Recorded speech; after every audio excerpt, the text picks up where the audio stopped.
The champagne bubbles caught the light as Mike raised his glass high above the crowd, his voice booming across the grand ballroom like he owned the world. To Creative Spark Marketing Solutions, he declared, that familiar smirk stretching across his face, and to finally being free to build something real without dead weight holding me back.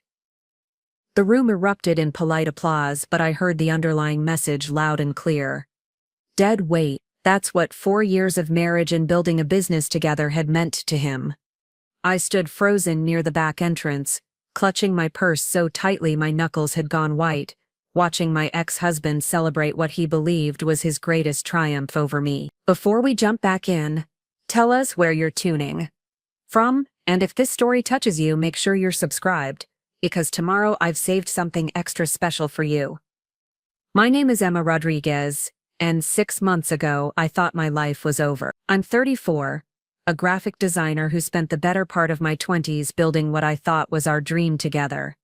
I have a 15-year-old daughter, Rachel, who's smarter than both her parents combined, and until recently I believed that love and hard work could overcome anything. I was wrong about a lot of things back then, but I was absolutely right about one thing that would change everything. Sometimes the universe has a twisted sense of humor, and sometimes the person who thinks they've won hasn't read the fine print. The grand ballroom at the Riverside Marriott was packed with everyone who mattered in our small business community. Local entrepreneurs, city council members, Chamber of Commerce representatives, and that reporter from the Riverside Business Journal who'd been following Mike's supposed success story. The crystal chandeliers cast everything in a warm golden glow, making the whole scene look like something out of a movie. A success story. A rags-to-riches tale of a man who'd overcome personal setbacks to build something extraordinary. Except the man giving the speech had never created anything in his life. Mike stood at the podium in his expensive navy suit, the one I'd helped him pick out 2 years ago for a client presentation that landed us our biggest contract. His dark hair was perfectly styled, his smile practiced and confident, and he gestured with the easy charm that had once made me fall in love with him. When I first envisioned Creative Spark Marketing Solutions, he continued, his voice carrying that tone of humble pride that made people lean in, I knew it would take sacrifice. I knew it would mean leaving behind relationships that weren't serving my vision. His eyes swept the crowd, landing briefly on Jessica Palmer, his 28-year-old girlfriend, who sat at the front table wearing a dress that cost more than most people's rent. The irony wasn't lost on me. Mike was accepting an award for Entrepreneur of the Year from the Riverside Chamber of Commerce, being celebrated for building a business that was thriving beyond anyone's expectation. Creative Spark Marketing Solutions had grown from a small design studio to a full-service marketing agency with 12 employees and clients throughout Southern California. The local newspaper had featured him on their cover last month with the headline, From Divorce to Success, Local Man Builds Marketing Empire. I'd seen the article, had even kept a copy, though I wasn't sure why at the time. What the audience didn't know, what Mike didn't know, what even Jessica Palmer with her perfectly contoured cheekbones didn't know, was that I was the one who'd created Creative Spark. Not the marketing solutions part, that was Mike's addition, but the original concept, the name, the brand identity, the foundational client relationships that had made everything else possible. I'd spent countless nights in 2019 sketching logos, researching competitors, crafting the perfect brand story for what I'd originally called Creative Spark Design Studio. I'd been the one who'd saved every penny to pay for the trademark registration, the one who'd filed all the paperwork, the one who'd built the initial client base through sheer determination and talent. The applause died down as Mike launched into his acceptance speech, talking about innovation and perseverance, and the importance of surrounding yourself with the right people. I watched him from my position near the emergency exit, close enough to hear every word but far enough away that I wouldn't cause a scene. I hadn't planned to come tonight. Sophia Martinez, my best friend and divorce attorney, had sent me the invitation as a joke, thinking it would give me closure to see Mike's moment of triumph. Sometimes you need to see the train wreck to know you jumped off the tracks in time, she'd said with that dry humor that had gotten me through the worst parts of the divorce. But standing there listening to Mike rewrite history, I felt something I hadn't experienced in months. Not anger, exactly, and not the crushing sadness that had been my constant companion since the divorce papers were signed. It was something sharper, something that made my spine straighten and my breathing steady. It was the feeling of watching someone celebrate a victory they hadn't earned, using words they hadn't written, accepting praise for work they hadn't done. Mike's mother, Patricia Thompson, sat at the table closest to the podium, dabbing at her eyes with a lace handkerchief like she was watching her son receive a Nobel Prize. Patty had never liked me, had always made it clear that she thought Mike was settling when he married me. "You're very talented, dear," she'd say in that voice that managed to make a compliment sound like an insult, "but Mike has such big dreams. I just hope you can keep up." She'd never said it directly, but I'd always felt like she was waiting for me to prove I wasn't good enough for her son. Tonight, watching her beam with pride at Mike's speech, I realized she probably thought she'd been right all along. The business Mike was being celebrated for looked nothing like what I'd originally created. Creative Spark Design Studio had been intimate, personal, focused on helping small businesses tell their stories through thoughtful design. I'd specialized in working with local restaurants, boutique shops, and service providers who needed someone who understood their community. Mike had transformed it into something bigger, flashier, more corporate.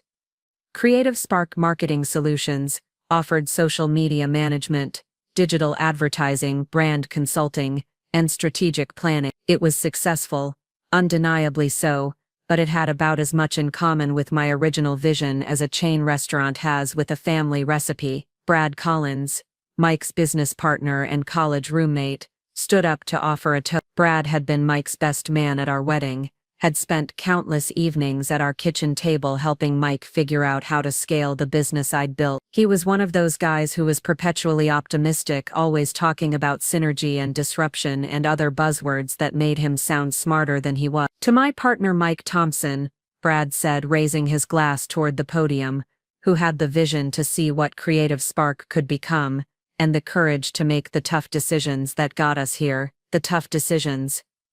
I almost laughed out loud at that phrase. The tough decision to gradually push me out of client meetings, the tough decision to move business operations to a new office space, and conveniently forget to put my name on the lease, the tough decision to open new bank accounts and credit lines without my knowledge, the tough decision to file for divorce and claim that the business was primarily his contribution to the marriage. Mike had made plenty of tough decisions over the past 2 years, but none of them had taken any real courage. I remembered the day I'd first realized what was happening. It was a Tuesday in March, and I'd gone to the bank to make a deposit from our latest client payment. The teller, a woman I'd been working with for 3 years, had given me a confused look when I'd handed her the check. "I'm sorry, Miss Thompson," she'd said, glancing at her computer screen, "but this account has been flagged for signature verification. It looks like there have been some changes to the account permission." That was the first time I'd learned that Mike had been restructuring our business finances,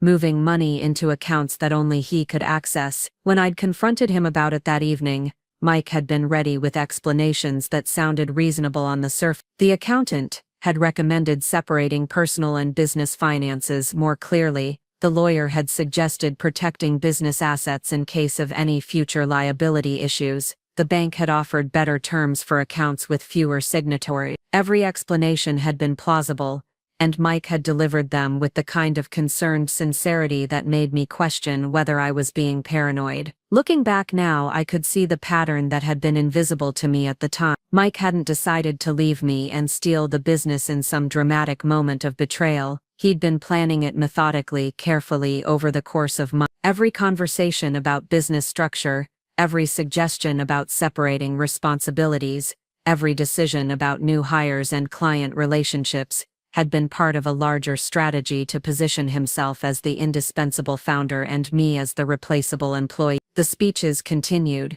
each one adding another layer to the mythology of Mike's entrepreneurial success. The president of the Chamber of Commerce talked about Mike's innovative approach to client relations. A local business owner shared how Creative Spark Marketing Solutions had transformed her company's digital presence. A city councilman praised Mike's commitment to keeping jobs in Riverside instead of outsourcing to larger firms in Los Angeles or San Diego. Each testimonial was genuine, each speaker was sincere, and each word felt like a small knife twisting in my chest. What made it worse was that I was genuinely proud of what the business had become. The work was good, the clients were happy, and the employees Mike had hired were talented and dedicated. If he'd simply bought me out fairly, if he'd acknowledged my contributions and given me credit for the foundation I'd built, I might have been able to celebrate his success. Instead, he'd chosen to erase me from the story entirely, to pretend that Creative Spark Marketing Solutions had sprung fully formed from his imagination. Jessica Palmer caught my eye from across the room,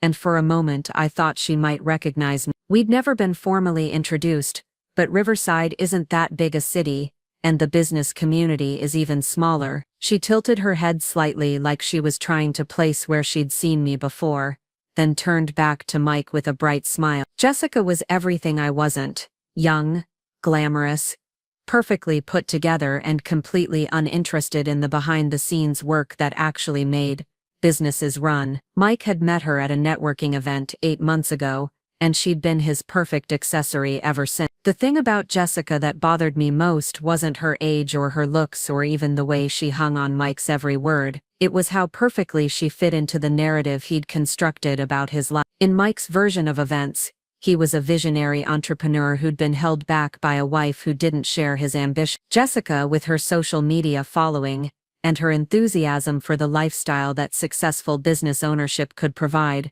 was proof that he'd been right to prioritize his dreams over his marriage. I checked my phone and saw that it was almost 9 o'clock. Rachel was spending the night at my sister's house, which meant I didn't have to rush home to help with homework or listen to teenage complaints about teachers and friends. I could stay and listen to the rest of Mike's celebration, could torture myself with more speeches about his incredible vision and determination, or I could leave, go home to my quiet apartment, and try to forget that any of this had ever happened. But something kept me rooted to that spot near the emergency exit. Maybe it was the same stubborn streak that had made me fight for joint custody when Mike's lawyer suggested I'd be better off with supervised visitation. Maybe it was the same instinct that had made me start my own business, Pixel Perfect Creative, instead of giving up on design work entirely. Or maybe it was something deeper, something that whispered that this story wasn't over yet. Mike was wrapping up his speech, thanking everyone for their support and promising that Creative Spark Marketing Solutions would continue to grow and serve the Riverside business community. The applause was enthusiastic. People were already starting to stand, and I knew that in a few minutes, the evening would dissolve into the kind of networking conversations that made events like this valuable for everyone except the person standing alone by the exit. As the crowd began to mill around, I saw Mike making his way through. Preparing and narrating this story took us a lot of time, so if you are enjoying it, subscribe to our channel. It means a lot to us. Now back to the story. The congratulations and handshakes, Jessica by his side, accepting praise like a king holding court. He looked happy, genuinely happy, in a way I hadn't seen him look in the last 2 years of our marriage. Part of me wanted to be angry about that, wanted to resent him for finding joy in something he'd stolen from me, but mostly I just felt tired. The exhaustion wasn't physical, though the emotional weight of the past 6 months had certainly taken its toll. It was the deeper weariness that comes from watching someone rewrite history while you're still living with the consequences of the truth. Mike's version of our story was clean, simple, and completely one-sided. In his telling, he was the ambitious entrepreneur who'd outgrown a marriage that was holding him back. I was the creative type who'd been good at the artistic stuff but hadn't understood the business side of things. What Mike didn't know, what he'd never bothered to learn, was that I'd understood the business side perfectly. I'd been the one who'd researched trademark law, who'd filed the paperwork, who'd made sure every legal detail was handled correctly. I'd been the one who'd insisted on protecting our intellectual property, who'd paid the fees, who'd followed up on every renewal notice. Mike had been focused on the big picture, the networking, the client relationships, the exciting parts of business ownership. I'd been focused on the foundation, the legal structure, the boring but essential details that made everything else possible. Standing there in the grand ballroom, watching Mike accept congratulations for building something on a foundation I'd created, I realized that all those boring details might be more important than I'd ever imagined. Because while Mike had been busy celebrating his victory and planning his expansion, he'd made one crucial oversight. He'd assumed that because he'd won the divorce, because he'd gotten the business, because he'd convinced everyone that Creative Spark Marketing Solutions was his creation, that meant he actually owned it. But ownership isn't always about possession. Sometimes it's about paperwork, about legal documents filed in dusty government offices, about trademarks registered by someone who understood that the devil is always in the detail. And sometimes, the person who thinks they've won the game hasn't realized that someone else has been playing by different rules all along. The crowd was beginning to thin out, people gathering their coats and saying their goodbye. Mike was still holding court near the podium, but I could see that the evening was winding down. Soon, he'd go home to his McMansion with Jessica, probably open another bottle of champagne, and bask in the afterglow of his triumph. He'd wake up tomorrow morning, feeling like he'd finally proven something to the world, like he'd justified every decision he'd made over the past 2 years. I pulled my coat tighter around my shoulders and headed toward the exit, but I paused at the door to look back one more time. Mike was laughing at something Brad had said, his arm around Jessica's waist, surrounded by people who believed in his success story. He looked like a man who had everything he'd ever wanted, who'd made all the right choices, who'd built something he could be truly proud of. He had no idea that in my purse I carried a folder containing documents that would change everything, documents that I'd been carrying around for weeks, waiting for the right moment, the right opportunity, the right stage for the final act of this particular drama. Because Mike had been right about one thing in his speech tonight: sometimes you do have to make tough decisions, and sometimes you do have to be willing to sacrifice relationships that aren't serving your vision. The difference was, I'd learned to be very, very careful about the detail. The drive home from the Marriott took me through the heart of downtown Riverside, past the coffee shops and boutiques where I'd first pitched my design services 5 years ago. The streetlights cast long shadows across the empty sidewalks, and I found myself taking the long way home, not quite ready to face the silence of my apartment. My hands were still shaking slightly as I gripped the steering wheel, the adrenaline from seeing Mike's performance slowly wearing off and leaving behind something rawer, something that felt dangerously close to the grief I thought I'd finished processing. The grand ballroom had been decorated with white linens and gold accents, everything perfectly coordinated to create an atmosphere of success and sophistication. The centerpieces were arrangements of white roses and eucalyptus, elegant and expensive, the kind of details that someone with excellent taste and an unlimited budget would choose. I'd noticed Jessica's hand in the planning immediately, from the way the lighting had been adjusted to create the most flattering angles for photographs to the careful positioning of the Riverside Business Journal photographer to capture Mike's best side during his speech. The entire evening had felt like a carefully choreographed performance, every element designed to reinforce the narrative of Mike's triumph. The guest list had been curated to include everyone who mattered in the local business community, but also people who would amplify the story beyond Riverside. I'd recognized several faces from the Los Angeles marketing scene, potential clients and collaborators who could help Creative Spark Marketing Solutions expand into bigger markets. Even the timing of the event had been strategic, coinciding with the release of the Chamber of Commerce's annual business directory, ensuring maximum publicity for Mike's award. What struck me most about the whole production was how thoroughly I'd been erased from. This wasn't just a matter of Mike not mentioning me in his speech, which I'd expected.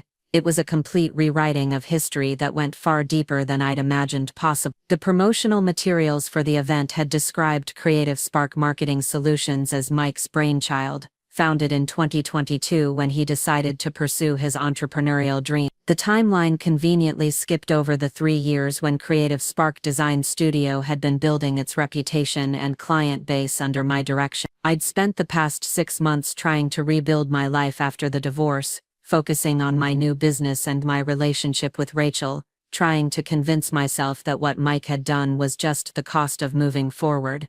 But tonight had shown me something I hadn't wanted to acknowledge. Mike hadn't just taken the business and moved on with his life. He'd systematically eliminated any evidence that I'd ever been involved, creating a mythology around his success that positioned him as the sole creator of everything we'd built together. The real estate agent who'd sold our family home had been at the awards ceremony, and when she'd spotted me near the exit, she'd made a point of coming over to express her sympathy about the divorce. "It must be so hard to see Mike doing so well," she'd said, with the kind of false concern that people use when they want to seem caring while actually being cruel.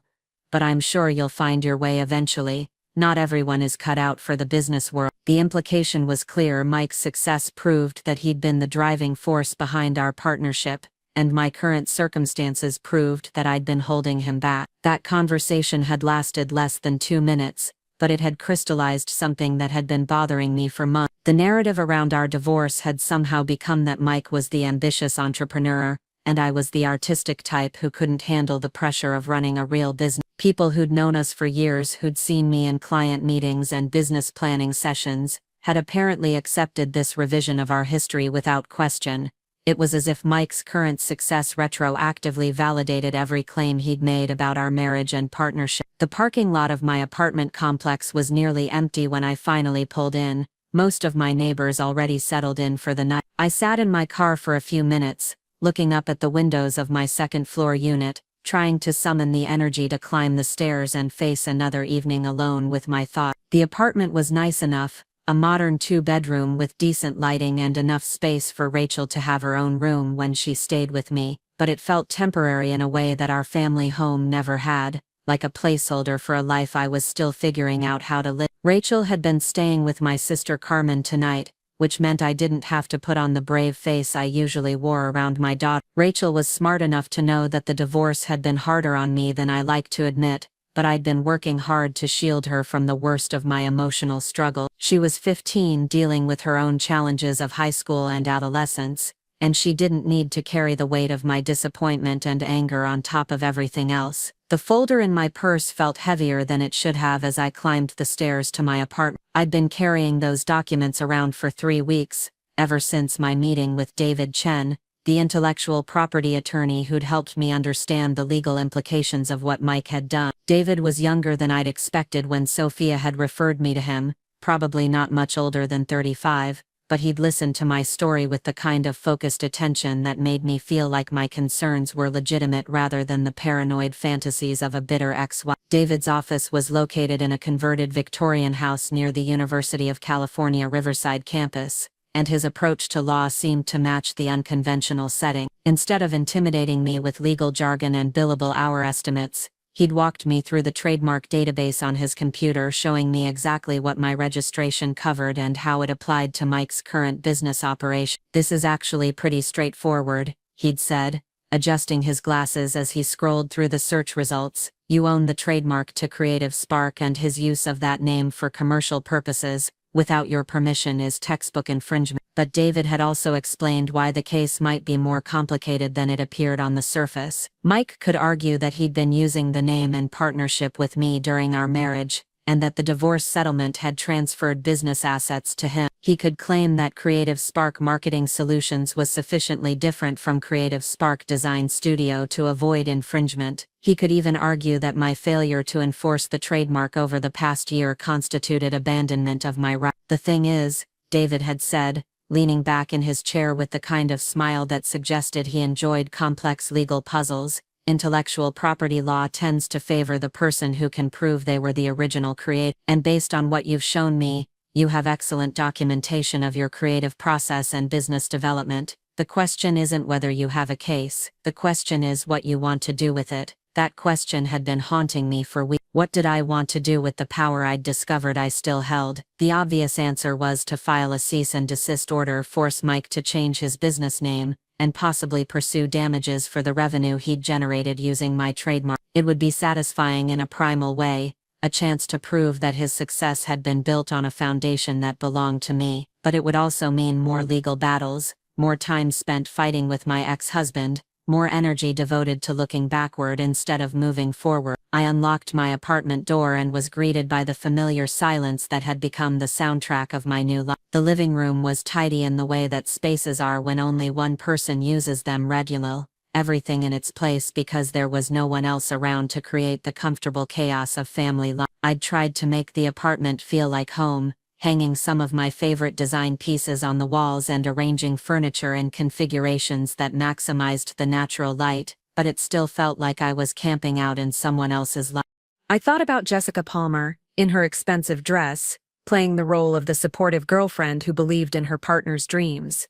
I thought about all the people in that room who'd accepted Mike's story without question, who'd assumed that his current success proved he'd been the driving force all along. But mostly I thought about Rachel, who would grow up in a world where her father was celebrated as a successful entrepreneur, and her mother was just another casualty of divorce. Rachel was smart enough to form her own opinions about what had happened between Mike and me, but she was also 15 years old, at an age where family mythology becomes part of your identity. Did I want her to inherit a story where ambition and ruthlessness were rewarded, where the person who grabbed the most credit got to write the history books?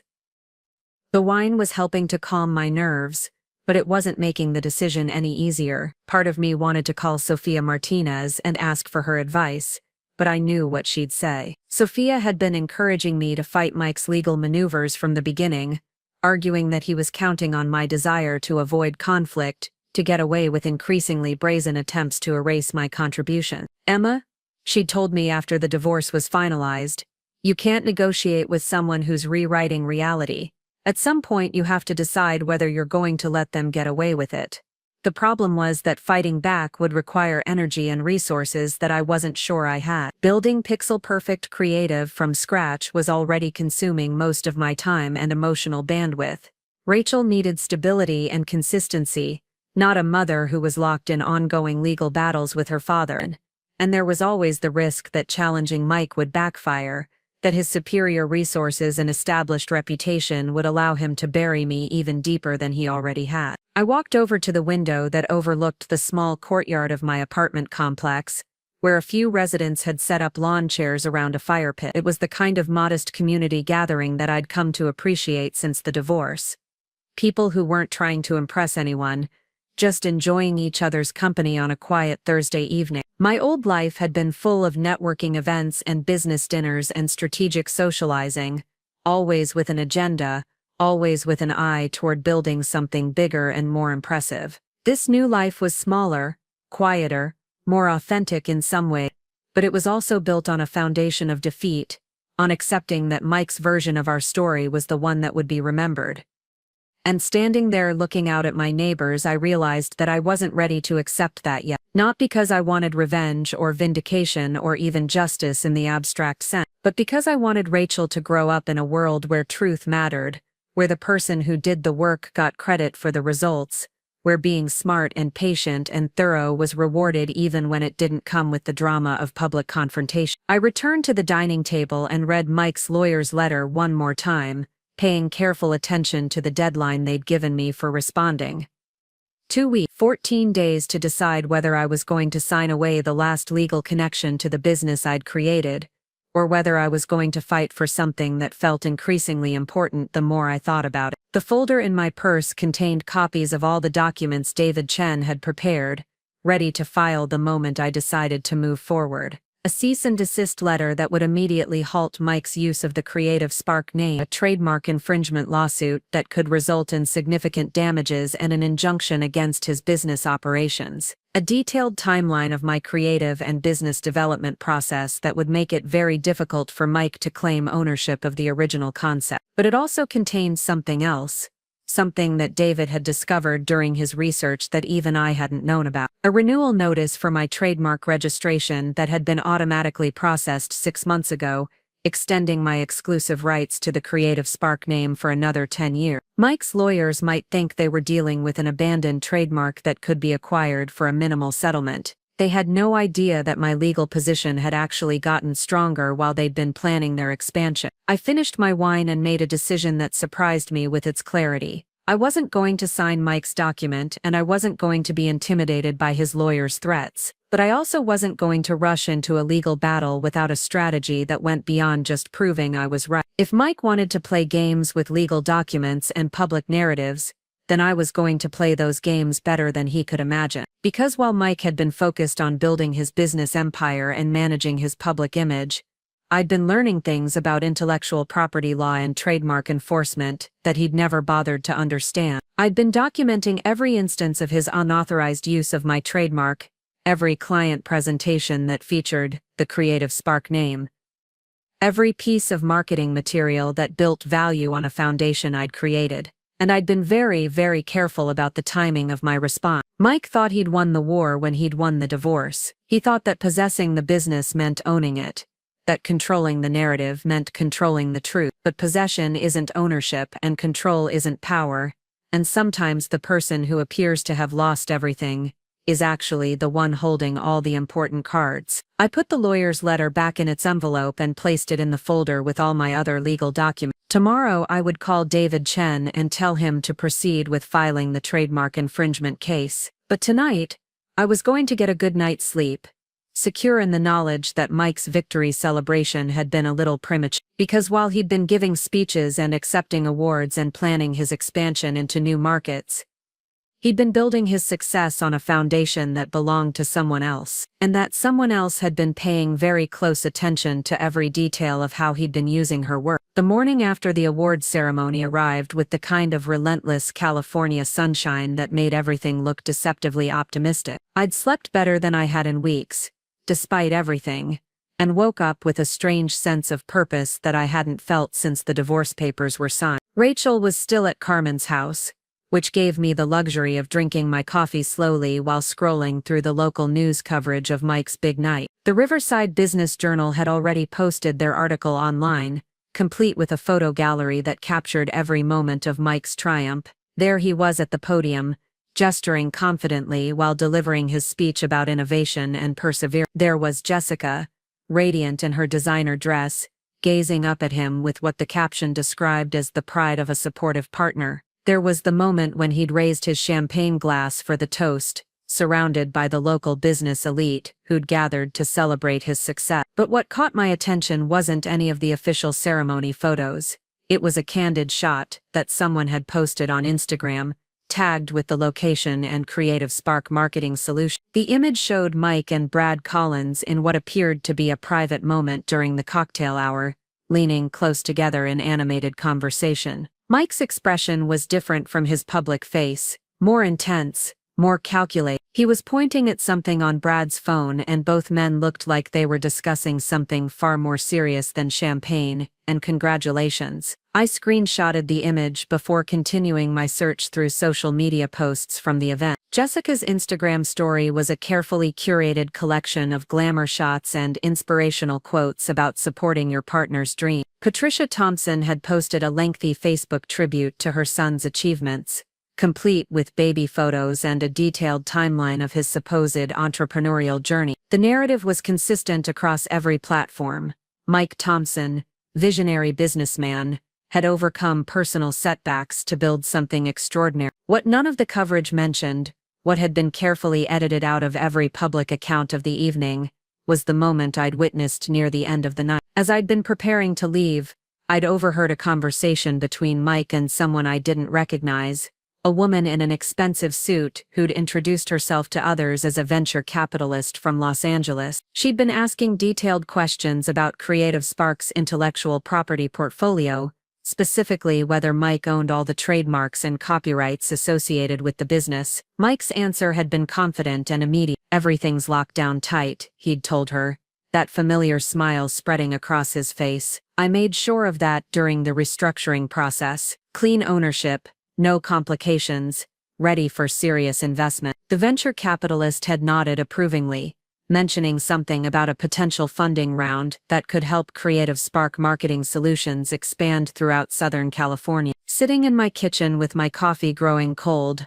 I realized that Mike's celebration wasn't just about receiving an award or gaining recognition in the local business community. It was about positioning himself for something much bigger, something that would require investors and legal due diligence, and the kind of scrutiny that would expose any cracks in his ownership claim. He wasn't just stealing credit for my work, he was preparing to monetize it on a scale that would make our original business look like a hobby project. The venture capitalist interest explained the urgency behind the legal letter I'd received. Mike's lawyers weren't just trying to clean up loose ends. They were trying to ensure that his business could withstand the kind of investigation that serious investors would require. They needed my signature on that relinquishment document, not because they were worried about my feelings or my legal rights, but because they were worried about due diligence reports and title searches, and all the other boring details that could derail a major investment opportunity. I opened my laptop and began researching the venture capital firm that the woman had mentioned. Pinnacle Growth Partners was exactly the kind of outfit that Mike would want to impress, a Los Angeles-based firm that specialized in scaling successful regional businesses into national brands. Their portfolio included several companies that had started as small operations and grown into household names through strategic investment and aggressive expansion. If Mike could convince them to invest in Creative Spark Marketing Solutions, he wouldn't just be stealing my work, he'd be turning it into the foundation of a business empire. The realization hit me with a clarity that was both infuriating and oddly liberating. This wasn't about Mike wanting to hurt me personally, or prove that he was better than I was. It was about money. Pure and simple. The business I'd created had become valuable enough to attract serious investors, and Mike was positioning himself to cash in on that value while ensuring that I received none of the credit or compensation. He'd convinced himself that because he'd managed to take possession of the business during our divorce, that meant he owned everything associated with it, including the intellectual property I'd developed years before we'd even started working together. But Mike had made a crucial miscalculation. He'd assumed that because I'd been focused on the creative aspects of our business, I didn't understand the legal and financial implications of what we were building. He'd treated me like the stereotypical artist who was too dreamy and impractical to handle the business side of things. What he'd never realized was that my attention to detail and my obsession with documentation had created a paper trail that would be very difficult for him to explain away. I pulled out the folder of documents that David Chen had prepared and spread them across my dining table. The trademark registration was just the beginning. I had copies of every design iteration I'd created while developing the Creative Spark brand, complete with timestamps and version histories that proved my creative process. I had emails from potential clients who'd reached out to me personally after seeing my early portfolio work. I had bank records showing that I'd paid for the trademark registration and the initial business licenses from my personal account, before Mike and I had even discussed combining our professional effort. Most importantly, I had documentation of the systematic way Mike had excluded me from business decisions over the past 2 years. Every unanswered email, every meeting I wasn't invited to, every financial document I'd been denied access to had been carefully saved and organized. What had felt like death by 1,000 cuts at the time now looked like evidence of a deliberate strategy to push me out while positioning himself as the sole owner of our shared work. David Chen had explained that intellectual property cases often came down to who could tell the most convincing story about their creative process and business development. The legal system favored detailed documentation over emotional testimony, paper trails over personal narrative. Mike might have possession of the business assets, but I had something more valuable, proof that the foundation of his success belonged to me. I was still reviewing the documents when my phone rang. The caller ID showed Sophia Martinez, and I answered on the second ring, grateful for the distraction from my increasingly dark thoughts about Mike's expansion plans. I saw the coverage of last night's awards ceremony, Sophia said without preamble. Please tell me you're not sitting at home feeling sorry for yourself while that snake celebrates stealing your life's work. Sophia had never been subtle about her feelings regarding my ex-husband, but the past few months had intensified her anger to a level that sometimes made me uncomfortable. She'd taken Mike's behavior personally, as if his betrayal of me was also an attack on every woman who'd ever trusted a man with their dreams and ambitions. I'm not feeling sorry for myself, I told her, which was mostly true. I'm making plans. I described the venture capitalist conversation I'd overheard and the legal letter I'd received, watching Sophia's excitement build as she realized the implications of what Mike was trying to do. Emma, this is perfect, she said, her voice taking on the sharp edge it acquired when she was strategizing. He's not just infringing on your trademark, he's committing fraud by misrepresenting his ownership to potential investors. If he takes their money based on false claims about his intellectual property rights, That's securities fraud. We're not just talking about civil damages anymore, we're talking about federal crimes. The possibility of criminal charges added a dimension to the situation that I hadn't considered. Mike wasn't just stealing from me, he was potentially defrauding investors who trusted his claims about owning the business asset. If Pinnacle Growth Partners invested millions of dollars based on Mike's assurances about intellectual property ownership, only to discover later that a significant portion of the business was built on stolen trademarks,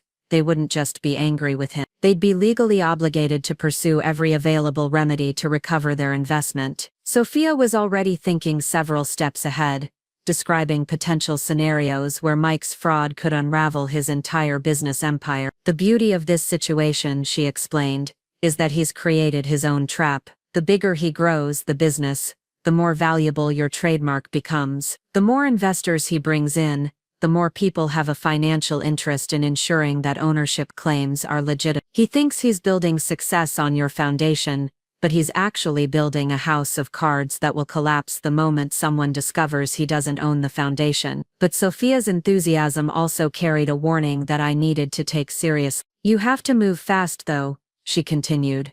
Once he takes investor money, everything becomes more complicated. Right now, this is a dispute between you and Mike that can be resolved relatively simply. If there are investors involved, you'll be fighting a well-funded legal team that has millions of dollars at stake. After ending the call with Sophia, I sat quietly in my kitchen, staring out the window at the apartment complex courtyard where maintenance workers were trimming the oleander bushes that lined the walkways. The normalcy of the scene felt surreal given the magnitude of what I was contemplating. In a few hours I could make a phone call that would set in motion a legal process that could destroy the business Mike had spent 2 years building. I could expose his fraud, reclaim my intellectual property and ensure that his investors discovered exactly what kind of man they were dealing with. The power was intoxicating in a way that scared me. For months I'd felt like Mike held all the cards, that his superior resources and established reputation made him untouchable. I'd accepted that the best I could hope for was to rebuild my life from scratch while he enjoyed the fruits of our shared labor. But now I was discovering that Mike's apparent strength was actually a vulnerability,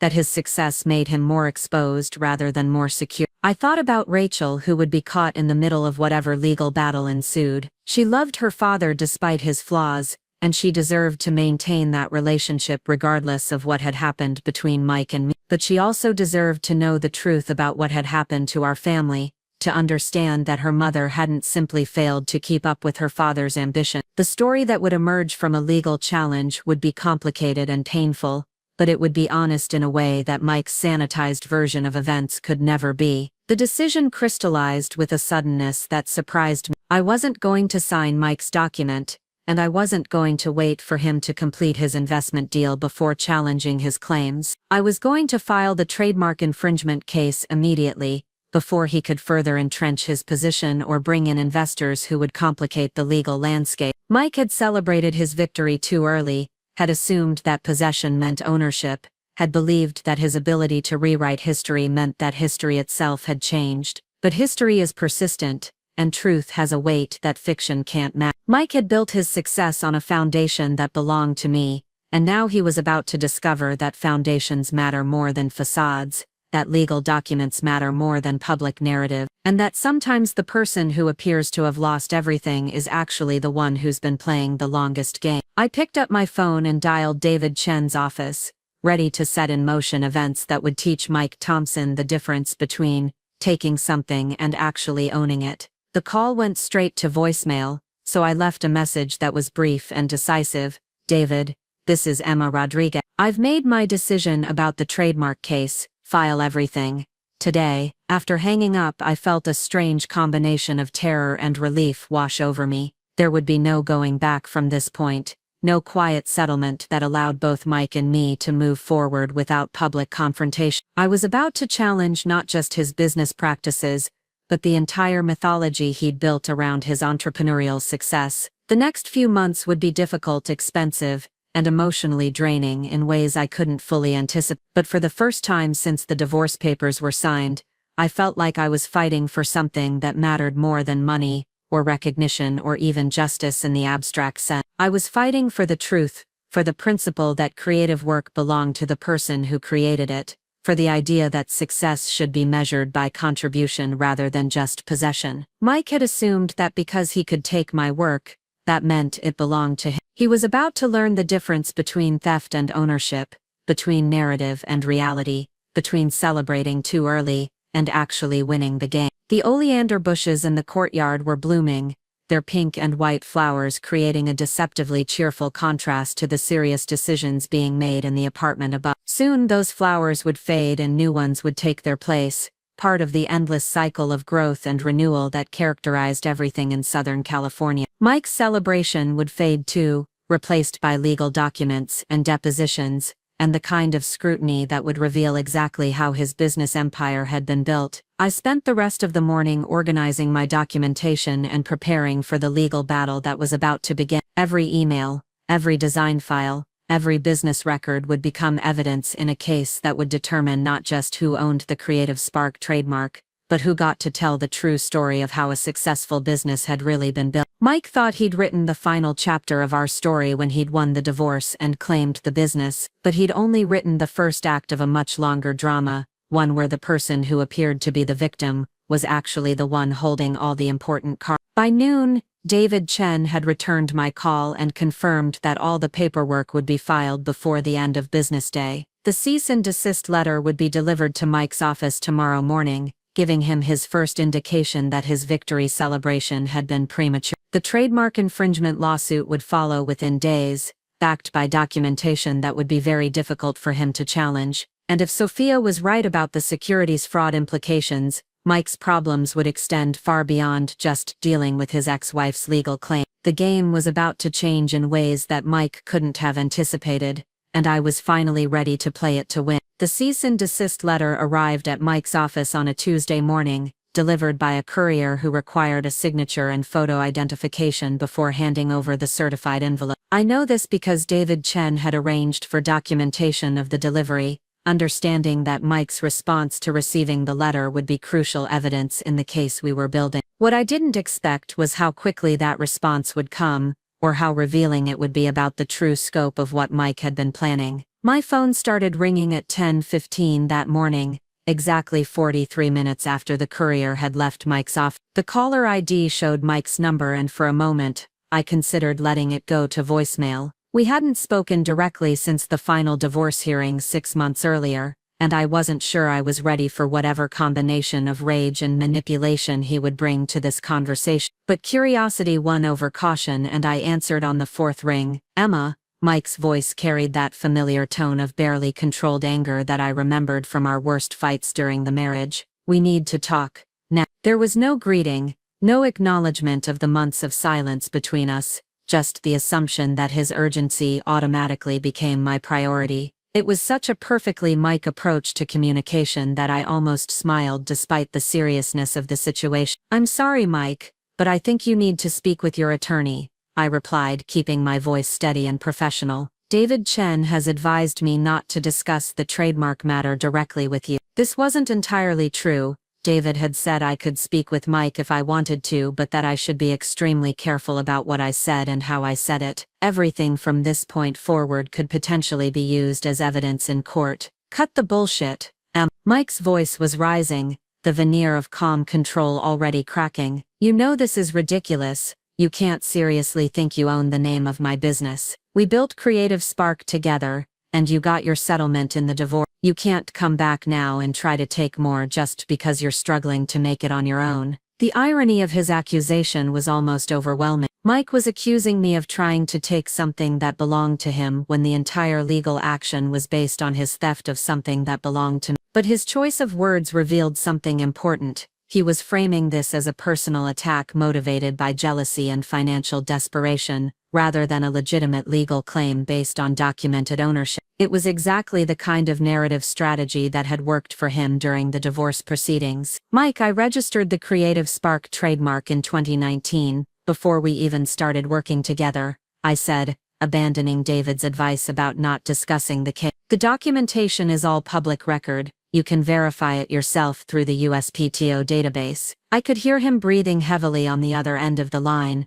and I imagined him at his desk in the office that used to be ours, surrounded by the success he'd built on my foundation. That's ancient history, Mike shot back, but there was something different in his voice now, a note of uncertainty that hadn't been there moments before. We were married when you filed that trademark. Community property laws mean I had equal ownership of everything you created during our relationship. My lawyers have already confirmed that your divorce settlement covers any claims you might think you have, but I could hear the doubt creeping into his argument, the way his voice got slightly higher when he was trying to convince himself as much as the person he was talking to. Mike had always been better at projecting confidence than actually feeling it, and right now he sounded like someone who was realizing that his legal position might not be as solid as he'd assumed. Your lawyers might want to check their research, I said, feeling a surge of satisfaction at the tremor of uncertainty I could detect in his breathing. Community property laws don't apply to intellectual property that was created before the marriage and registered independently, especially when the other spouse's name doesn't appear anywhere on the legal documents. This was information that David Chen had verified thoroughly,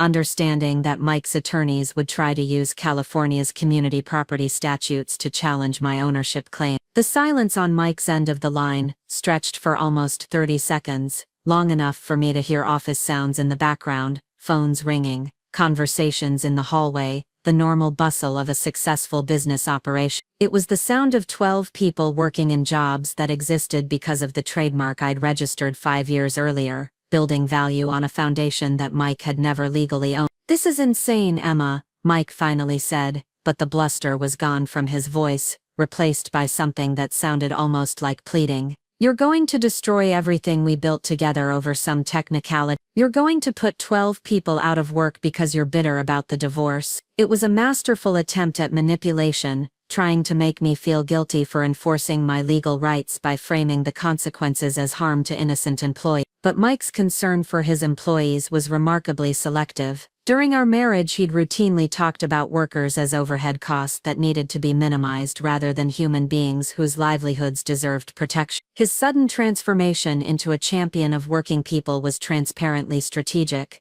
designed to make me appear selfish and vindictive rather than someone seeking to reclaim stolen property. "Mike, you had 2 years to negotiate a licensing agreement or buy the trademark from me," I pointed out. "You chose instead to pretend it didn't exist and build your expansion plans on intellectual property you don't own. The consequences of that decision are yours to manage." I was proud of how calm I sounded, how completely I'd avoided the emotional manipulation that Mike was attempting. The conversation deteriorated quickly from there, with Mike cycling through the standard repertoire of accusations and threats that had characterized our worst marital argument. I let him vent for several minutes, taking notes on the things he said that might be useful for David Chen to review. Mike's anger was revealing information about his business plans that we hadn't been able to discover through public records. He mentioned the Pinnacle Growth Partners investment deal twice, confirming that serious money was at stake. He referenced expansion plans that would take Creative Spark marketing solutions into Arizona and Nevada markets. Most importantly, he made several statements about his ownership of business assets that would be very difficult to reconcile with the documented timeline of my trademark registration. When Mike finally exhausted his repertoire of accusations, I said something that brought the conversation to an abrupt halt. "Mike, you should know that I've been documenting every instance of your unauthorized use of my trademark for the past 18 months, every client presentation, every piece of marketing material, every social media post that builds value on the Creative Spark name. The damages calculation is going to be substantial." The silence that followed was different from his earlier pause, deeper and more shocked. I could practically hear him processing the implications of what I'd just revealed. Mike had assumed that my legal action was a desperate attempt to grab some piece of his success, motivated by emotion rather than strategy. The idea that I'd been systematically building a case for over a year, documenting his infringement with the patience and thoroughness that had always characterized my work, was clearly something he hadn't considered. "You've been spying on me?" he finally asked, his voice smaller than I'd heard it in years. It was such a perfectly Mike response, framing my protection of my own intellectual property as a violation of his privacy. He genuinely seemed to believe that once he'd taken possession of the business, I'd lost any right to monitor how my trademark was being used. "Mike, everything I've documented is public information," I explained patiently. Your website, your social media accounts, your client testimonials, your press coverage. You've been using my trademark openly and extensively, building your reputation and client base on intellectual property you never owned. I didn't have to spy on you. I just had to pay attention. The call ended shortly after that, with Mike promising that his lawyers would be in touch and warning me that I was making the biggest mistake of my life. But there was something defeated in his voice that suggested he was beginning to understand the scope of the legal problem he'd created for himself. Mike had built his entire business strategy on the assumption that possession equaled ownership, that his ability to control the narrative meant he controlled the underlying reality. Within an hour of hanging up, I received a call from David Chen with an update that exceeded my most optimistic expectations. Mike's attorney had already contacted David's office, not with threats or counterclaims, but with a request for a settlement conference. They wanted to discuss mutually acceptable terms for resolving the trademark dispute, without the expense and publicity of protracted litigation. Emma, this is exactly what we hoped would happen, David explained, barely containing his excitement. When the other side immediately requests settlement discussions, it means they've reviewed the case and realized their position is weak. Mike's lawyers have obviously done their research and discovered that your ownership claims are rock solid. But David also warned me that the settlement discussions would likely be complicated by factors beyond just the trademark dispute. Mike's expansion plans, his investor relationships, and his existing client contracts would all need to be considered in any agreement we reach. The question isn't whether you'll win, David said. The question is how much you're willing to accept to resolve this quickly versus how much you might win if we go to trial. The settlement conference was scheduled for the following week, giving both sides time to prepare their positions and develop realistic negotiation parameters. David spent several hours with me reviewing the different scenarios we might encounter, from a simple licensing agreement that would allow Mike to continue using the name in exchange for ongoing royalties, to a complete buyout that would transfer all trademark rights to him for a substantial lump sum payment. But there was a third option that David mentioned almost casual and that hadn't occurred to me until he brought it up. I could refuse to license or sell the trademark to Mike at all, forcing him to rebrand his entire business and potentially creating serious problems with his investor relationships. It's the nuclear option, David explained. You'd be exercising your legal rights to the fullest extent, but it would also mean maximum disruption to his business operations. The idea of forcing Mike to abandon the Creative Spark name entirely was appealing in a way that probably wasn't entirely healthy. After 18 months of watching him build success on my work while erasing my contributions from the story, the prospect of making him start over with a new brand felt like poetic justice. But it would also mean prolonged legal battles, ongoing hostility that would affect Rachel, and the destruction of a business that employed 12 people who had nothing to do with Mike's decision to steal my intellectual property. Over the weekend, I found myself cycling through all the possible outcomes, trying to balance my desire for vindication against my need to move forward with my own life. Rachel spent Saturday afternoon with me, and I was struck by how mature and perceptive she'd become during the months since the divorce. She didn't ask directly about the legal situation with her father, but she made several comments that suggested she understood more about the family dynamics than I'd given her credit for. "Mom, you seem different lately," she said while we were making dinner together. "More like yourself, if that makes sense. You've seemed sad for such a long time, but now you seem, I don't know, stronger." Rachel was 15, old enough to have opinions about adult situations, but young enough to express them with the kind of directness that adults had learned to avoid. I thought carefully about how to respond, wanting to be honest without burdening her with details she didn't need to carry. "I've been working through some difficult decisions about the business your father and I used to run together," I finally said. "I'm trying to make sure that the things I created are properly credited and protected." Rachel nodded with the kind of understanding that suggested she'd been thinking about these issues more than I'd realized.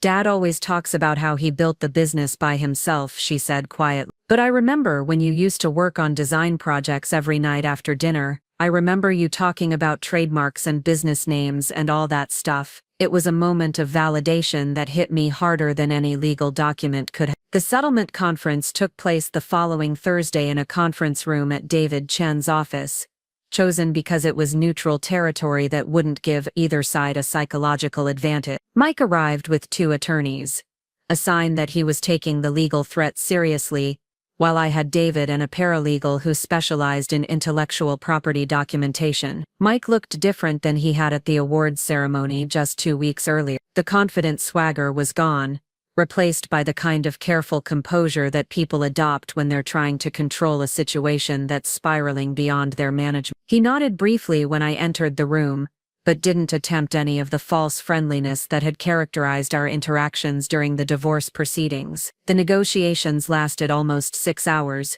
with multiple breaks for private consultations and legal research. Mike's attorneys had obviously done their homework, confirming that my trademark registration was valid and that their client's use of the name constituted clear infringement. But they also presented a compelling case for why a punitive resolution would be counterproductive for everyone involved. The business Mike had built was genuinely successful, generating annual revenue that exceeded anything I'd imagined when I'd first registered the Creative Spark trademark. His client relationships were strong, his expansion plans were well-researched, and his employees were talented professionals who'd contributed significantly to the company's growth. Destroying all of that to prove a legal point would satisfy my desire for justice, but it wouldn't serve any larger purpose. More importantly, Mike's attorneys revealed information about the Pinnacle Growth Partners investment deal that changed my understanding of what was really at stake. The venture capital firm wasn't just interested in providing expansion funding.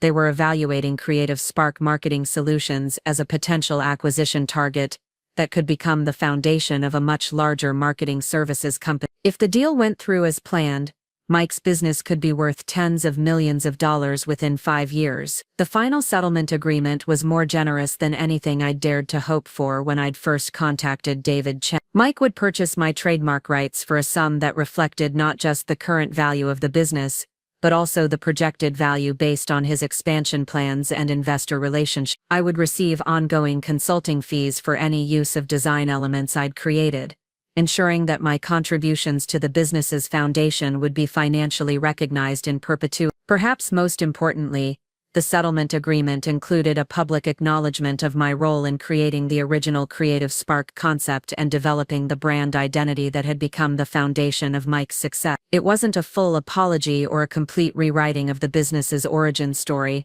but it was official recognition that my contributions had been substantial and foundational. Mike's signature on the settlement documents was tight and controlled, the handwriting of someone who understood that he was acknowledging mistakes while securing his future. We didn't speak directly during the signing process, but there was a moment when our eyes met across the conference table, and I saw something that might have been respect mixed with the resentment I'd expected. The financial impact of the settlement was transformative in ways that extended far beyond just paying off my divorce-related debts. For the first time since the divorce, I had the resources to expand Pixel Perfect Creative without worrying about monthly cash flow or client payment schedule. More importantly, I had the psychological freedom that comes from knowing that my work had been properly valued and legally protected. But the real satisfaction came from something that Mike probably never realized. The settlement agreement required him to acknowledge that Creative Spark's success had been built on a foundation that belonged to someone else,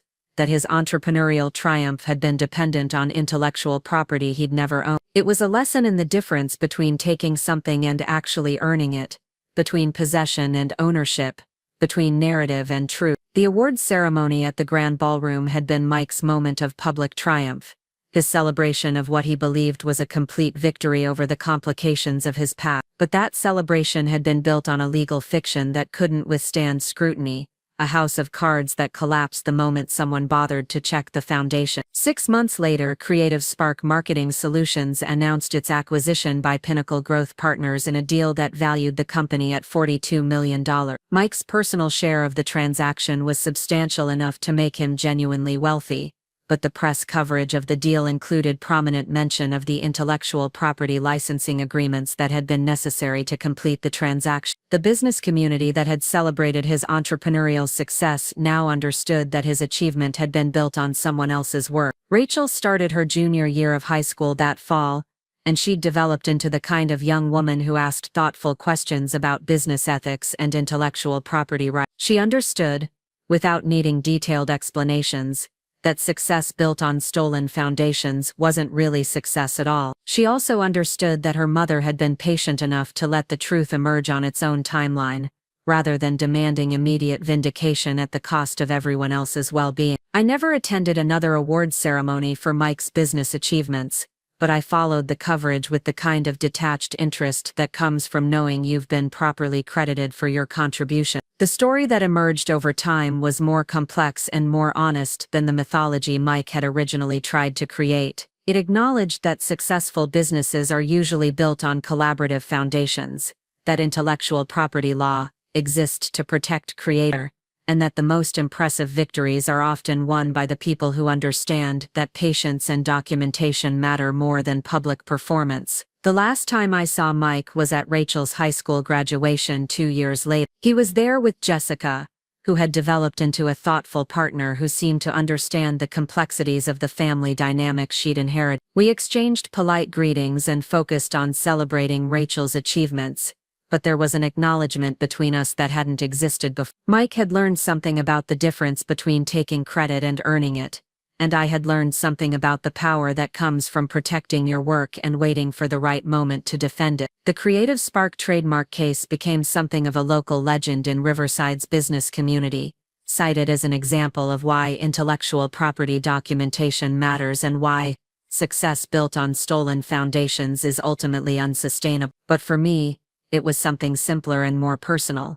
Proof that truth has its own weight, that patience can be more powerful than confrontation, and that sometimes the person who appears to have lost everything is actually the one who's been holding all the important cards. 3 years had passed since the settlement conference, and I was standing in the glass-walled conference room of my new offices, looking out over the Riverside skyline while my team prepared for our biggest client presentation yet. Pixel Perfect Creative had grown from a one-woman operation working out of my apartment to a full-service design agency with 8 employees and a client roster that included some of the most innovative companies in Southern California. The irony wasn't lost on me that we were now competing directly with Creative Spark Marketing Solutions for many of the same contracts, and winning more often than not.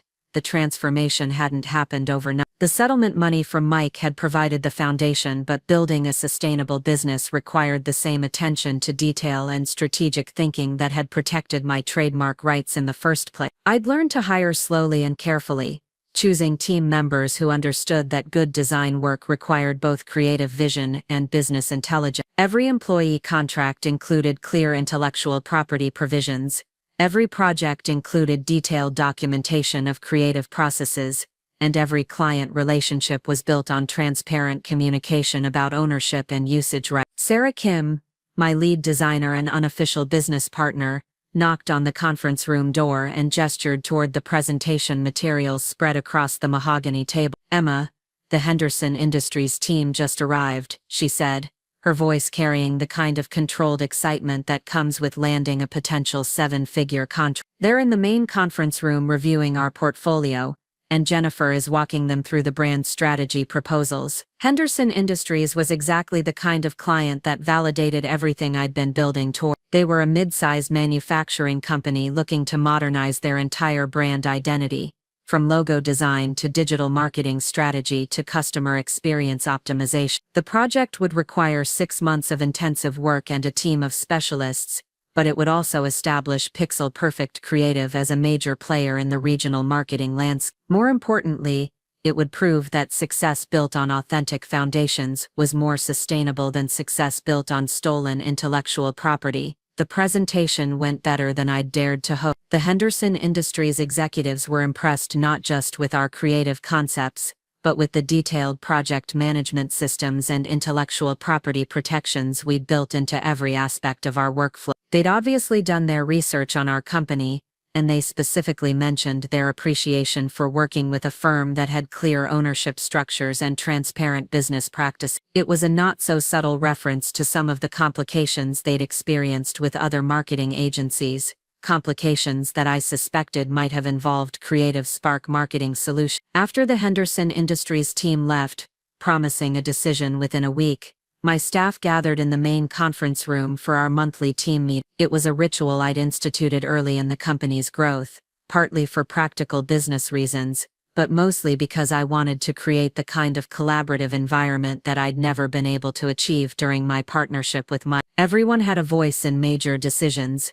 everyone understood how their work contributed to the company's success, and everyone shared in the financial rewards when we exceeded our quarterly target. Jennifer Martinez, our newest hire and a recent graduate from UC Riverside's business program, raised her hand during the discussion of new project opportunity. Emma, I've been researching potential expansion into the Arizona market, and I think we should consider opening a satellite office in Phoenix, she said, pulling out a folder of research materials she'd compiled on her own initiative. The competitive landscape is less saturated than here in California, and several of our existing clients have mentioned needing marketing support for their Arizona operation. The suggestion was exactly the kind of strategic thinking I encouraged from my team, but it also carried personal resonance that Jennifer couldn't have known about. Arizona expansion had been one of Mike's major goals during the Pinnacle Growth Partners negotiations, part of his vision for transforming Creative Spark Marketing Solutions into a regional powerhouse. The fact that my independently built company was now considering the same growth strategy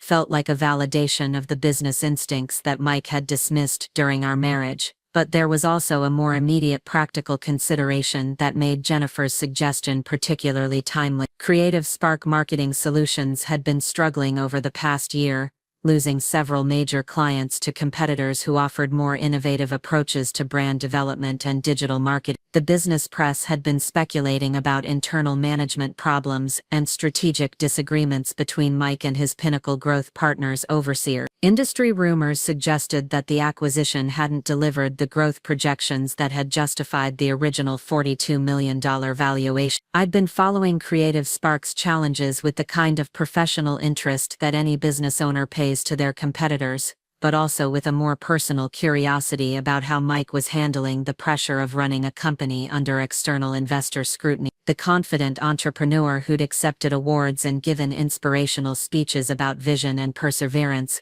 was now answering to venture capitalists who measured success in quarterly profit margins and market share percentage. It was a different kind of stress than anything he'd experienced during our partnership, when the biggest pressures came from client deadlines and cash flow management. The monthly team meeting concluded with Jennifer volunteering to develop a detailed feasibility study for Arizona expansion, including market analysis, competitive research, and financial projections. I was consistently impressed by the initiative and business intelligence that my employees brought to their work, qualities that seemed to emerge naturally when people felt valued and properly compensated for their contribution. It was a stark contrast to the hierarchical management style that Mike had favored, where strategic decisions were made at the top and implemented by employees who weren't consulted about their feasibility or effectiveness. After the meeting ended, I stayed in the conference room to review the Henderson Industries materials and prepare for the follow-up conversations that would determine whether we'd won the contract. The portfolio we'd presented included examples of work from our first 3 years of operation,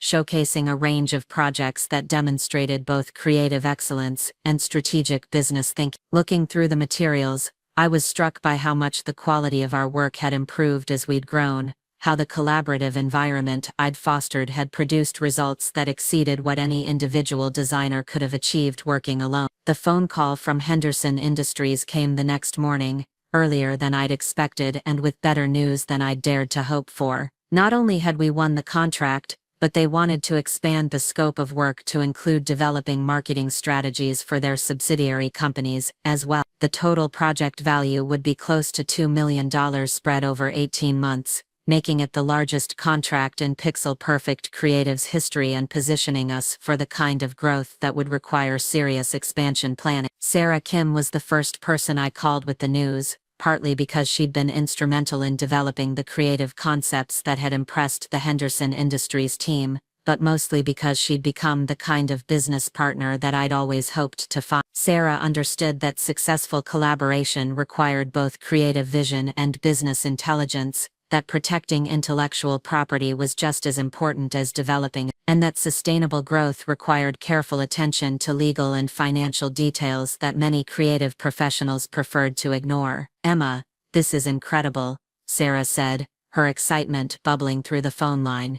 This contract is going to change everything for us. We'll be able to hire the additional staff we've been talking about, maybe even consider that Arizona expansion Jennifer proposed. But more than that, it's validation that we've built something real here, something that can compete with anyone in the market. The Henderson Industries contract also created an opportunity to demonstrate something that had become increasingly important to me over the past 3 years, that business success built on ethical foundations was more sustainable than success built on shortcuts and stolen intellectual property. Every aspect of our work for Henderson Industries would be documented and properly attributed. Every creative element would be clearly owned by either Pixel Perfect Creative or our client, and every team member who contributed to the project would be appropriately credited and compensated. It was a business philosophy that had emerged from my experience with Mike's theft of my trademark, but it had evolved into something broader and more positive than just protecting against intellectual property. Creating clear ownership structures and transparent business practices had attracted both employees and clients, who valued integrity over expedience. People who understood that sustainable success required building on solid foundations, rather than cutting corners, or taking credit for other people's work. The news about our Henderson Industries contract reached the local business community quickly, partly through formal press releases, but mostly through the informal networks that connected Riverside's entrepreneurial ecosystem. Within a week, I'd received congratulatory messages from dozens of colleagues, clients, and even competitors who recognized the significance of landing such a substantial project. But the message that surprised me most came from an unexpected source, Patricia Thompson, Mike's mother, who sent a handwritten note expressing her admiration for what I'd accomplished since the divorce. "Dear Emma," the note began in Patricia's careful cursive handwriting. "I wanted to congratulate you on your recent business success and to acknowledge that I may have misjudged your capabilities during your marriage to Mike. It's clear that you've built something impressive and sustainable, and I respect the integrity with which you've conducted yourself throughout some very difficult circumstance. I hope you'll accept my belated recognition of your contributions to the family business, and my apologies for not seeing your value more clearly at the time." The letter was only a few paragraphs long, but it represented a level of acknowledgement that I'd never expected to receive from Mike's family. Patricia had always been protective of her son to a fault, quick to blame external factors when things went wrong and slow to recognize his responsibility for problems in his relationships and business dealing. Her willingness to reconsider her assessment of my capabilities suggested that the truth about Mike's business practices had become too obvious to ignore, even for someone predisposed to defend him. I was still processing Patricia's unexpected letter when Rachel called with news that was both exciting and slightly complicated. She'd been accepted to UCLA's business program for the following fall with a partial scholarship that would cover most of her tuition costs. But she'd also been offered an internship position at a marketing firm in Los Angeles, one that would provide valuable experience, but also require her to work closely with some of the same people who'd been involved in Mike's business expansion effort. "Mom, I know this might be weird given everything that's happened with you and Dad,"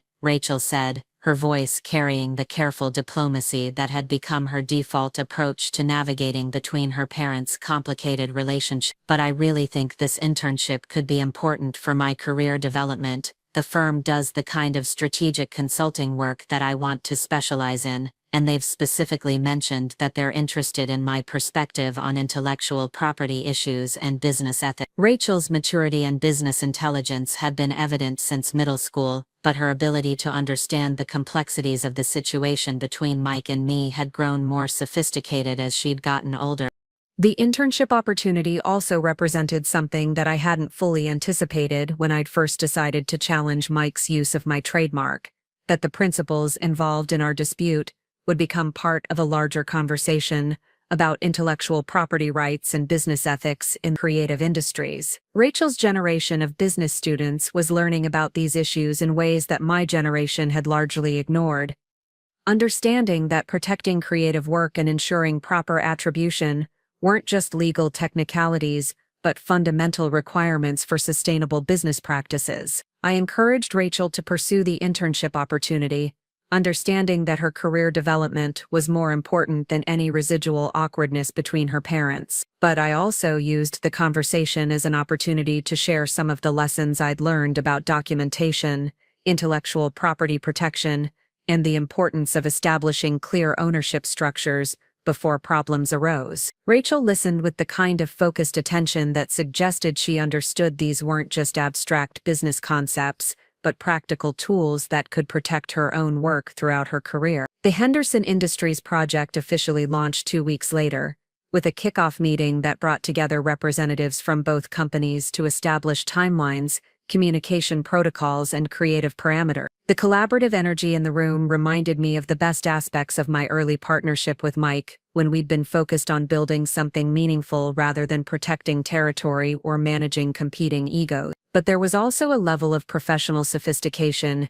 and legal clarity that we'd never achieved in our marriage-based business relationship. Every aspect of the Henderson Industries project was governed by detailed contracts that specified intellectual property ownership, usage rights, and creative attribution requirements. It was the kind of legal foundation that I'd learned to insist upon after my experience with Mike's trademark theft, but it had also become standard practice in my industry, as more creative professionals recognized the importance of protecting their work. The business community had evolved to expect these protections, understanding that clear ownership structures benefited everyone involved in collaborative creative projects. As the Henderson Industries project progressed through its initial phases, I found myself reflecting on the journey that had brought me from that devastating awards ceremony 3 years earlier to this position of genuine business success and professional recognition. The trademark settlement had provided the financial foundation, but building a sustainable company had required developing skills and perspectives that I'd never needed during my partnership with Mike. I'd learned to hire and manage employees,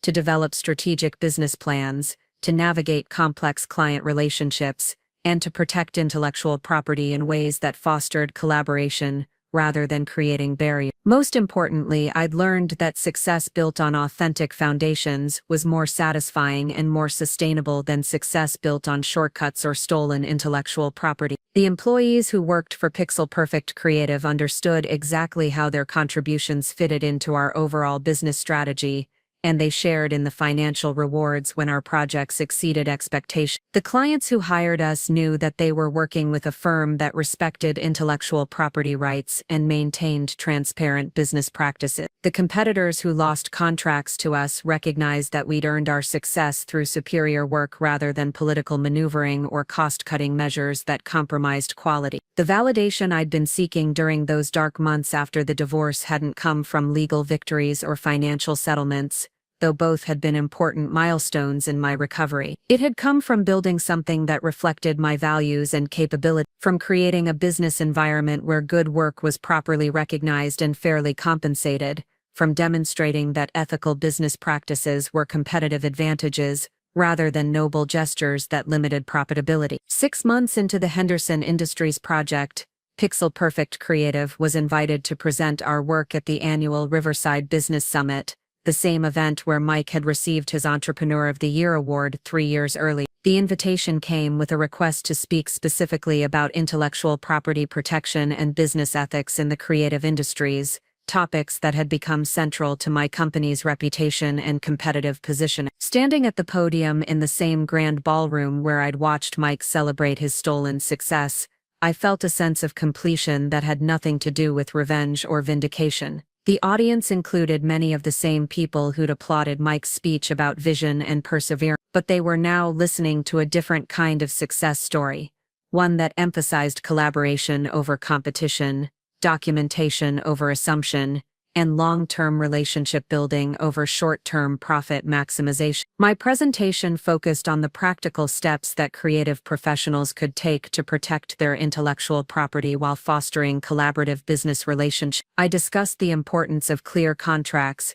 detailed documentation, and transparent communication about ownership and usage rights. But I also emphasized that these protections weren't barriers to creativity or collaboration. They were foundations that allowed creative work to flourish by ensuring that everyone involved understood their roles, responsibilities, and rewards. The response to my presentation was overwhelmingly positive, with several audience members approaching me afterward to discuss potential consulting relationships or partnership opportunities. But the conversation that meant the most to me came from a young entrepreneur who'd been in the audience, a woman about Rachel's age who was just starting her own design business and wanted advice about protecting her intellectual property while building client relationships. "Rodriguez," she said, her voice carrying the kind of nervous enthusiasm that I remembered from my own early business development effort. "I've been following your company's success for the past year, and I really admire how you've built a business that prioritizes both creative excellence and ethical practices. I'm just starting out, and I want to make sure I establish the right foundations from the beginning. Could you recommend some resources for learning about intellectual property protection and business ethics in the creative industry?" Her question reminded me that the lessons I'd learned from Mike's betrayal had applications far beyond my own situation, that the principles of intellectual property protection and business ethics were fundamental skills that every creative professional needed to understand. I spent almost an hour talking with her about trademark registration, contract development, and documentation practices, sharing resources and referrals that could help her build a sustainable business on solid legal and ethical foundation. Driving home from the business summit that evening, I realized that the story of my trademark case had become something larger than just a personal victory over Mike's betrayal. It had become part of a broader conversation about how creative professionals could protect their work while building collaborative business relationships, how intellectual property rights could foster innovation rather than stifling it, and how business success built on ethical foundations was more sustainable than success built on shortcuts or stolen credit. The awards ceremony where Mike had celebrated his supposed triumph had been 3 years and a lifetime ago. His business was now struggling under the weight of external investor pressure and internal management problems, while mine was thriving through organic growth based on excellent work and satisfied clients. But more importantly, the principles that had guided my response to his betrayal had become the foundation of a business philosophy that attracted employees, clients, and collaborators who shared similar values. Rachel graduated from high school that spring with academic honors and a clear sense of her professional goals. Her internship experience had reinforced her interest in business consulting, particularly in areas related to intellectual property and business ethics. She'd seen firsthand how companies that prioritized short-term profits over long-term relationship building often struggled to maintain sustainable growth, while companies that invested in clear communication and transparent business practices typically outperformed their competitors over time. "Mom, I've been thinking about your trademark case and everything that happened with Dad's business," Rachel said during our celebration dinner after her graduation ceremony. "I know it was really hard for you at the time, but I think what you learned from that experience has made you a better business owner and a better person. You didn't just win a legal battle, you figured out how to build something that reflects your values and creates value for everyone involved." Her observation captured something that I'd been feeling but hadn't quite articulated, that the real victory hadn't been financial or legal but personal and professional. I'd learned to trust my instincts about documentation and intellectual property protection, to insist on clear communication about ownership and attribution, and to build business relationships based on mutual respect rather than power dynamics or personal manipulation. The Henderson Industries project concluded successfully that fall, with results that exceeded everyone's expectations and led to additional contracts with their subsidiary company. Pixel Perfect Creative's revenue for the year was almost 10 times what it had been during my final year of partnership with Mike.